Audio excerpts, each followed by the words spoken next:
Our editorial comment is centered on the 3-month suspension slapped on Lusaka's Kamwala Ward 5 Councillor Mainda Smata, together with Kawata Ward 6 Councillor Waliachisha.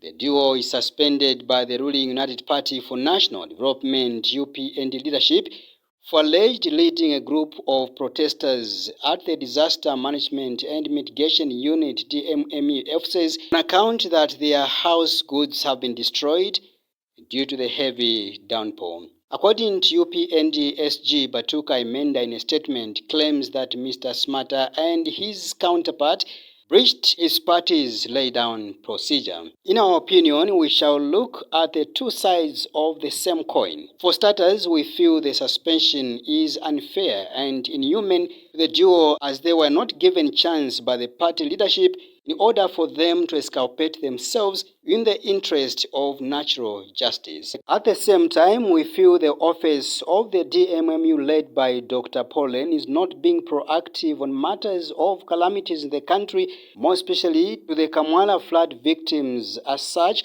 the two leaders were left with no option but to escort the affected families to the right offices as alleged. We say this based on the fact that Mr. Smata and his counterpart are elective leaders whose mandate is drawn direct from the people who are now suffering, while Dr. Pauline got his mandate from one man in the name of President Hakainde Hichilema. We therefore call on the UPnd leadership to avoid the temptation of trying to systematically intimidate elected leaders, as this has cost many political parties in the past. The Patriotic Front, which partially lost power as a result of the seemingly intra-party wrangles. By that, we do not mean to overrule the internal rules and standards set by the ruling party for its members, but in the eyes of the general public, the two councillors were fighting for a common goal. On the other hand, we see some forms of hypocrisy in the manner the Zambia police handled this matter of what has been described as an illegal procession according to the UPnd. Memories are still fresh in the minds of Zambians in that fortnight ago, PF presidential candidate Chishimba Kambwiri and activist